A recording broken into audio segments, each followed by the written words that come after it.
ক্রেতার কাছ থেকে একটু জানতে চাইবো কিরকম দাম চাচ্ছে। আসসালামু আলাইকুম। এগুলো কিরকম দাম চাচ্ছেন? গরু হিসেবে গরুর দাম আছে না। এগুলো কি জাতের গরু? এগুলো সবগুলাই কি ফিজিয়ামের নাকি? আঙ্কেল কি খামার আছে নাকি? খামারও তো কিনে ও, আপনি খামার থেকে কিনে এনে বিক্রি করেন?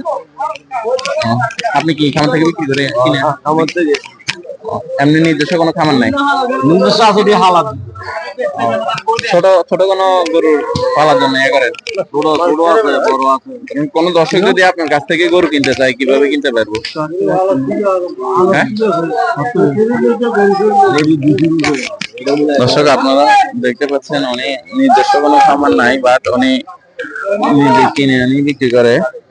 পরে তার কাছ থেকে একটু দাম সম্পর্কে আমরা জানতে চাবো। এগুলা ধরেন কেউ যদি মানে খামার উদ্দেশ্যে নিতে চায়, খামারের উদ্দেশ্যে নেই, ধরেন এগুলা মানে দুধ দিবে কি এরকম? দুধের বেরো দিয়ে না, দুধের তেল এগুলো সবগুলো বেরো।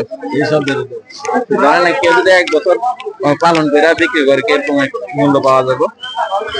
এর 1 বছর 300 রুপি বেচা হবে। 1 বছর লাগবে, ওটা 6 মাস গেলে 300 বেচা হবে। 3 লাখ বেচা হবে, 3 লক্ষ টাকা। দর্শক আপনারা যদি এটা কি জাতের গরু বলছিলেন?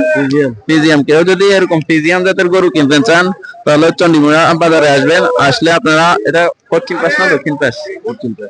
পশ্চিম পাশে আইসা আপনারা এখান থেকে এরকম ফিজিয়াম জাতের গরু কিনতে পারবেন। ঠিক আছে আঙ্কেল, ধন্যবাদ। আচ্ছা, আসসালামু আলাইকুম।